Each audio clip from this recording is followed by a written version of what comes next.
Halo pemirsa, kembali lagi bersama saya Wines Izazil Azri, menyapa Anda dalam edisi berita hari ini.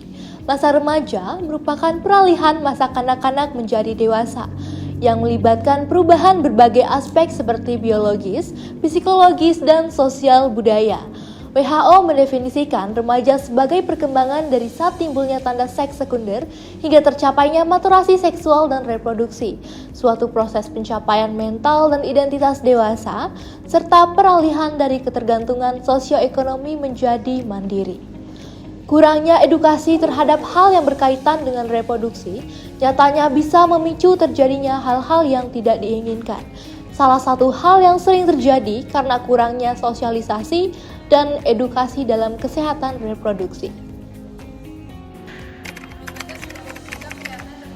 Menurut saya, pendidikan tentang kesehatan reproduksi itu sangat penting. Karena dengan kita mengetahui tentang kesehatan reproduksi, kita dapat menjadi pribadi yang lebih bertanggung jawab atas diri sendiri. Baik, menurut saya kesehatan reproduksi itu merupakan hal yang sangat penting ya. Kenapa? Karena itu kan terkait dengan organ vital kita ya sebagai manusia dan itu menyangkut masa depan kita. Udah. Menurut saya, pendidikan tentang kesehatan reproduksi di Indonesia itu sudah terpenuhi dengan baik.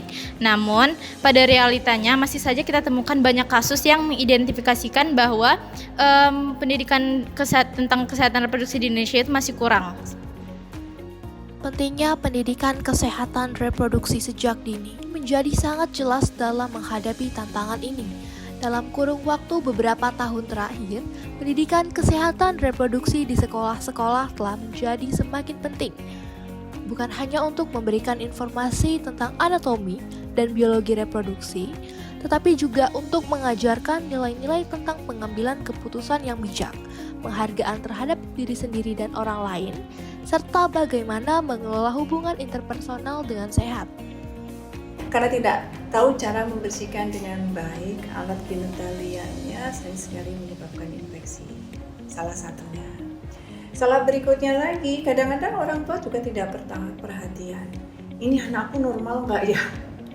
Kadang-kadang karena orang tua nggak perhatian, nggak pernah menyeboki dengan baik. Jadi ada misalnya contoh, namanya hipospadia. Jadi testisnya itu nggak turun. Jadi kalau punya laki-laki sambil nyebokin dilihat tuh. Jadi benar saya katakan ini dilihat tuh. Benar nggak testisnya? Benar nggak testisnya? Jangan ada kelainan di sana. Maksudnya apa? Kalau ada kelainan dan diketahui sejak dini segera periksakanlah. Artinya agar bisa dikoreksi dengan baik. Kenapa kalau dikoreksi dini dengan baik? Agar nanti waktu remaja atau waktu dewasa dia bisa berfungsi dengan baik. Jadi jangan sampai nggak berfungsi karena ada kelainan sejak dini yang tidak ditangani dengan baik. Melalui pendidikan kesehatan reproduksi yang komprehensif, masyarakat dapat memahami cara mengurangi risiko penularan HIV dan menghentikan penyebaran penyakit ini. Selain itu, pemahaman yang baik tentang kesehatan reproduksi juga dapat membantu mengurangi stigma dan diskriminasi terhadap individu yang hidup dengan HIV dan AIDS. Oke. Kalau untuk penyuluhan, kita kalau dari pihak puskesmas sendiri bekerja samanya dengan sekolah-sekolah. Kalau range usia karena kita jangkauannya anak remaja, jadi tingkat SMP, SMA itu selalu kita sampaikan. Tapi biasanya ada kerjasama di semacam kegiatan MOS atau MOPD ya, penerimaan anak usia sekolah. Di kelas 1 kita memang ada materi untuk penyampaian perilaku hidup bersih dan sehat dan reproduksi remaja. Menurut laporan Badan Narkotika Nasional atau BNN, sepanjang tahun 2022 ada 62.856 kasus HIV dan AIDS di Indonesia. Rinciannya, 9.901 kasus AIDS dan 52.955 kasus HIV. Penurunan HIV dan AIDS di Indonesia juga banyak yang melalui transfusi prenatal 7.310 kasus, jarum suntik tidak steril 351 kasus, faktor risiko lainnya 12.324 kasus, serta faktor yang tidak diketahui 12.611 kasus. Masalah yang sering terjadi ada HIV AIDS ya, itu kan sudah menjadi kayaknya masalah yang utama, tapi karena memang tidak terpublikasikan, jadi setahu saya sih memang tidak ter-up juga gitu. Tapi yang sering terjadi adalah kehamilan di luar nikah, terus ada juga infeksi menular seksual yang sebenarnya sering terjadi, tapi kalau untuk remaja itu karena tidak ter-up tadi ya, tidak terpublikasikan, jadi banyak yang tidak, masyarakat tidak tahu, anak-anak remaja pun tidak tahu. Terus ada juga kekerasan seksual yang mungkin sering terjadi di masyarakat. Mungkin sekarang banyak juga sih yang sudah mulai muncul ya, karena banyaknya media sosial yang bisa diviralkan atau itu. Tapi intinya masalah-masalah yang sering terjadi adalah kehamilan di luar nikah, IMS, infeksi menular seksual, sama HIV/AIDS. Pentingnya pendidikan kesehatan reproduksi juga membantu dalam mengurangi stigma terhadap orang yang hidup dengan HIV atau AIDS, meningkatkan pemahaman tentang pentingnya pengujian HIV, dan memberikan dukungan untuk perilaku sehat dan tanggapan yang efektif terhadap resiko penularan HIV. Orang tua juga memiliki peran utama dalam membimbing anak-anak mereka, memberikan informasi yang akurat, memberikan dukungan emosional, dan menciptakan lingkungan yang terbuka untuk berbicara, dapat membuat anak merasa nyaman untuk bertanya dan berdiskusi tentang topik kesehatan reproduksi.